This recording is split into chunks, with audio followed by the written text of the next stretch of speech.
42তম উত্তরবঙ্গ বই মেলা। এটা শুরু হচ্ছে, আনুষ্ঠানিক শুভ উদ্বোধন 7 ডিসেম্বর সন্ধ্যা 6টায়। তার আগে 6 ডিসেম্বর একটা বর্ণাঢ্য শোভাযাত্রা বেরোবে এবং সেটা সুইমিং পুল স্টেডিয়ামের সংলগ্ন যেটা আছে সেখান থেকে এই শোভাযাত্রা বেরোবে। মঞ্চের সাংস্কৃতিক মঞ্চের নাম দেওয়া হয়েছে বইমেলায় মনোজ মিত্র মঞ্চ। এবছর যে প্রকাশনী সংস্থাগুলো সবাই জানে চেনে, অক্সফোর্ড, পেঙ্গুইন, আনন্দ পাবলিশার্স, মিত্র ঘোষ, দেশ, দেব সাহিত্য কুটির, দ্বীপ প্রকাশন, সোনার বাংলা, আজকাল প্রকাশনী, এছাড়াও বাংলা, ইংরাজি, হিন্দি মিলিয়ে 94টি স্টল এবার বইমেলায় অংশগ্রহণ করছে।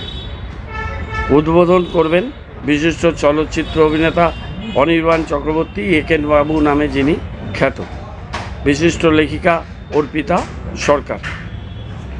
আমি তো থাকবো, ঠিক আছে, ওরা দিয়েছে নাম।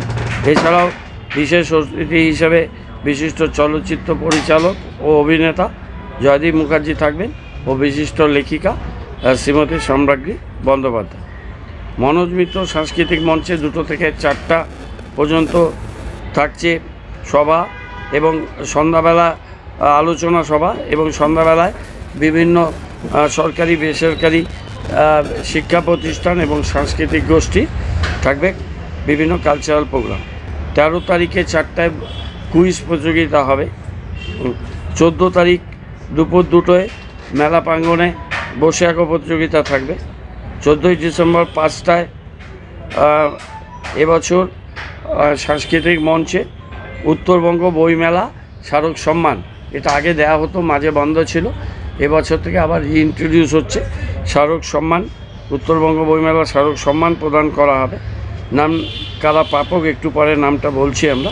14 ডিসেম্বর সন্ধ্যা 6টায় বইমেলা মঞ্চে লাইভ ফোন ইন অনুষ্ঠান আছে, মেয়র অন কল, এটা আমি করি প্রায় বছরই, অনেক বছর ধরে, সেটা হবে।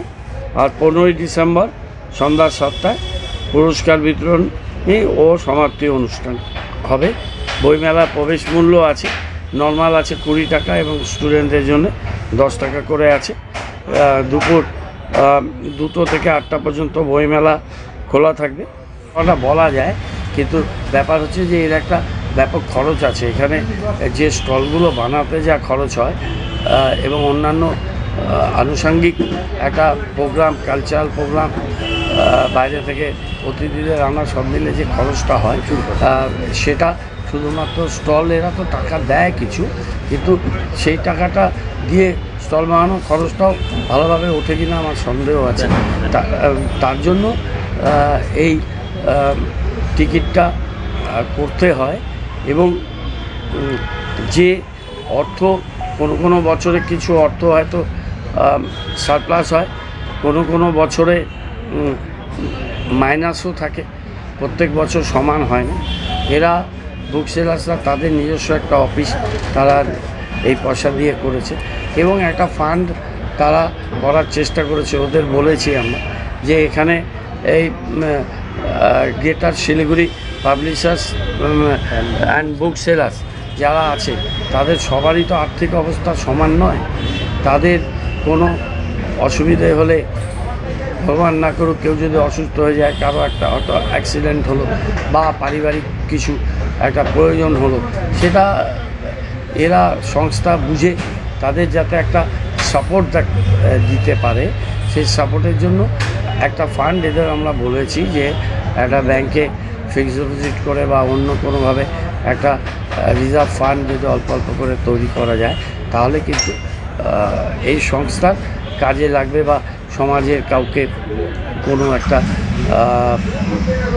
কিছু ভালো কাজে কিছু সাপোর্ট দেওয়া, সেটাও এরা দিতে পারবে। আর দেখুন আজকের দিনে 10 টাকা 5 টাকা 20 টাকা এটা খুব একটা বেশি ভ্যালু রাখে না, কিন্তু এটা যখন অ্যাকুমুলেটেড হয়ে অনেক টাকা হয় তখন এটা এরকম একটা বেসরকারি বইমেলা সেটাকে অনেকটা সাপোর্ট যোগায় এবং মানুষ কিন্তু এটা নিয়ে কেউ প্রশ্ন করে না। এবং স্টুডেন্টদের জন্য আমরা সম্পূর্ণ আলাদা করে রাখতে বলেছি 10 টাকা দিয়ে, এবং তাছাড়াও অনেকেই আসে ডুবে যায় বইমেলায়, অত তো চাপাচাপি করে না।